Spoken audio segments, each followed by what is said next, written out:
लोकसभा चुनावों के बीच मध्य प्रदेश की राजधानी भोपाल का एक मोहल्ला चर्चा में आ गया है। इस मोहल्ले का नाम है गुजरपुरा। भाजपा ने इस बार इसी मोहल्ले के रहने वाले आलोक शर्मा को भोपाल लोकसभा सीट का प्रत्याशी बनाया है। इसी वजह से यह मोहल्ला गुजरपुरा फिर से सुर्खियों में आ गया है, क्योंकि ये वही मोहल्ला है जहां से देश को अब तक राष्ट्रपति, भोपाल को 3-3 सांसद और कई सारे विधायक मिले। पूरे देश में लोकसभा चुनाव का बिगुल फूंका जा चुका है।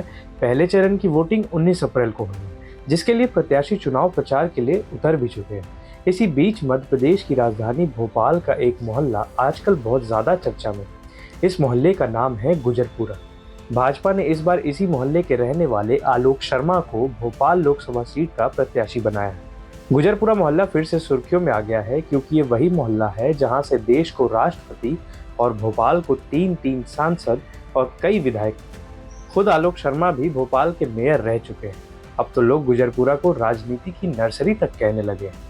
इसी मोहल्ले के रहने वाले शंकर दयाल शर्मा 1992 से 1997 तक भारत के 9वें राष्ट्रपति रहे। इससे पहले वे इसी सीट से 3 बार मध्य प्रदेश विधानसभा के लिए विधायक भी चुने गए थे। वे राज्य के मुख्यमंत्री भी रहे। इसके अलावा वे इंदिरा कैबिनेट में संचार मंत्री भी रहे। 1971 और 1980 में उन्होंने भोपाल से लोकसभा की सीट जीती। 1985 से 1986 तक वे पंजाब के राज्यपाल रहे। अंतिम बार राज्यपाल का दायित्व उन्होंने 1986 से 87 तक महाराष्ट्र में निभाया।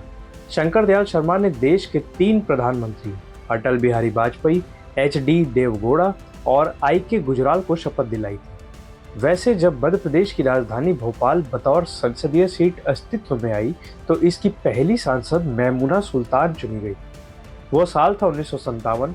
मैमूना भी इसी इलाके की रहने वाली थी और भोपाल से लगातार 2 बार सांसद चुनी गई। मैमूना 2 बार राज्यसभा के लिए भी चुनी गई थी। वे अलीगढ़ मुस्लिम यूनिवर्सिटी की पहली वाइस चांसलर भी रही। उन्होंने स्वतंत्रता आंदोलन में भी काफ़ी बढ़ चढ़कर भाग लिया था। वे ICS अधिकारी मोहम्मद असगर अंसारी की बेटी थी। इसके अलावा इसी मोहल्ले के रहने वाले KN प्रधान भी भोपाल सीट से सांसद रह चुके हैं। वे 8वीं लोकसभा के सदस्य थे। इससे पहले वह 1967 से 1972 और 1980 से 85 तक मध्य प्रदेश विधानसभा के सदस्य रहे। उन्होंने 1969 से 1972 तक मध्य प्रदेश सरकार में कैबिनेट मंत्री के रूप में भी काम किया। KN प्रधान ने आखिरी बार 1984 में भोपाल लोकसभा सीट से कांग्रेस को जीत दिलाई थी। इसके बाद 1989 से लेकर अब तक इस सीट पर भाजपा ही जीतती रही।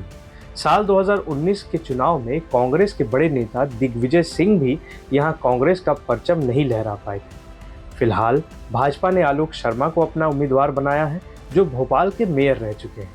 यहाँ गौर करने वाली बात यह है कि आलोक भोपाल उत्तरी सीट से विधानसभा में अपनी किस्मत पहले भी आजमा चुके हैं, लेकिन तब उन्हें विफलता ही हाथ लगी थी। इस बार ये देखना दिलचस्प रहेगा कि क्या गुजरपुरा एक बार फिर अपने मोहल्ले के नेता को सांसद बना पाती है या नहीं।